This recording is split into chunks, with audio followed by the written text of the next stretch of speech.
Jared Polin, FroKnowsPhoto.com, and this is a preview of the Nikon DF camera, or what I'm calling the Nikon Hipstermatic DF camera. But before we jump into the preview, I want to remind you that if you haven't signed up for the FroKnowsPhoto email list, you can do so in the orange box over on the website. Just click on the screen now. It takes you over there. Just put your name, email address in, hit send it, and I will send you a free guide to capturing motion. So this has been teased by Nikon for quite some time. For the last 2 weeks, they've been rolling out teasers about a new camera, a throwback, an homage to their older days and older type cameras. Well, today they announced the Nikon DF.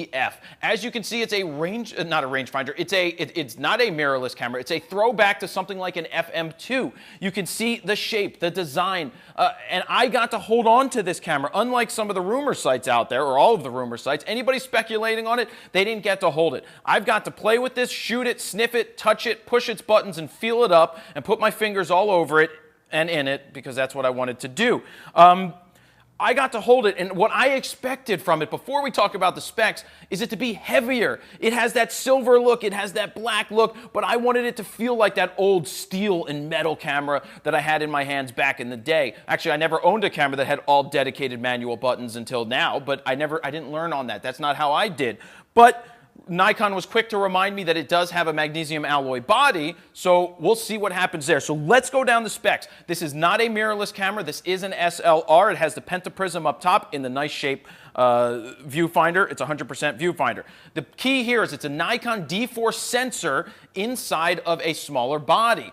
So is this like a D700 replacement? It's kind of similar, because we're putting a D4 sensor into a smaller type body. It shoots 5.5 frames a second. It's a retro style. Excuse me! That was the cars outside being loud. 39-point AF system, which I believe is the same as in the D600. It takes one SD card, not even an XQD, and not a compact flash, and it has a smaller battery. Now, you might say to yourself, well, I don't want a smaller battery with a pro camera like this. Well, you don't have to worry about as much power, because you're going to get 1,400 shots per battery charge, because it does not shoot video. This camera does not do video at all. It does have live view, but no video capabilities at all. Let's see.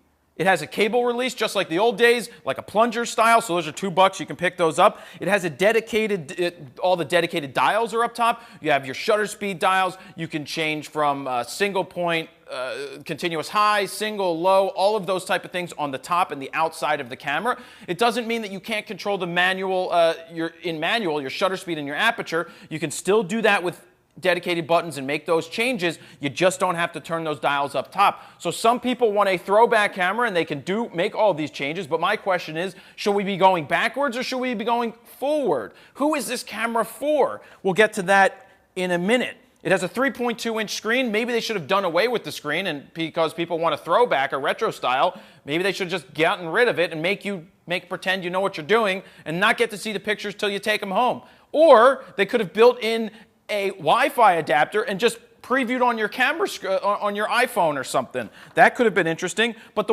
another interesting thing here is that you can use all of your old lenses, all Nikon F-mount lenses. You can use AI plus non-AI lenses. You can get metering, because there is a coupler lever inside on the bayonet. You flick it up or you flick it out of the way, one way or the other. You connect your old lenses, and there you go. You can meter with them. That's pretty cool for people who are looking to use their older lenses.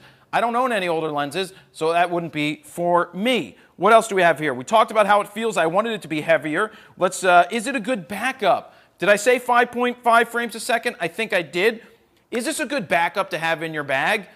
It could be, but what's the price? $2749.95. How much is a D800, you say? $2796.95.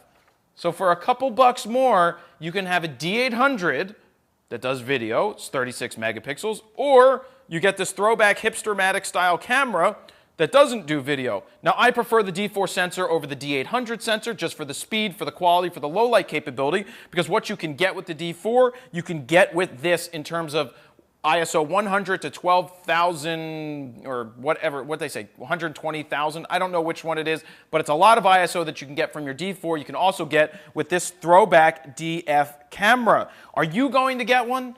Is this something that you would do? Who is it for? Is it for the people that are they baby boomers? Are they hipsters? Are they the new style people that want to look like they use the old stuff? But wouldn't that be going counterintuitive to the hipster mentality? Do they want to spend $2,750 on a retro style camera when they could just use a retro style camera that shoots film, and then they'd be truly a hipster, right? So we're going to talk about this in even more in depth.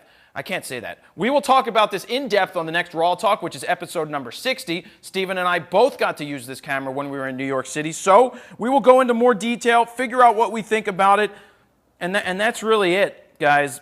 That's the Nikon DF. It is a retro style camera with a D4 sensor in it. It's quick. It's going to be good. It feels fine in the hands, but is it the right fit, or is it missing what we want? I want video. Should we move forward in the world, or should we be looking behind us to what we think people want? Nikon thinks they have a market for it. We'll see what happens. Only time will tell. So thank you guys for watching. Jared Polin, FroKnowsPhoto.com.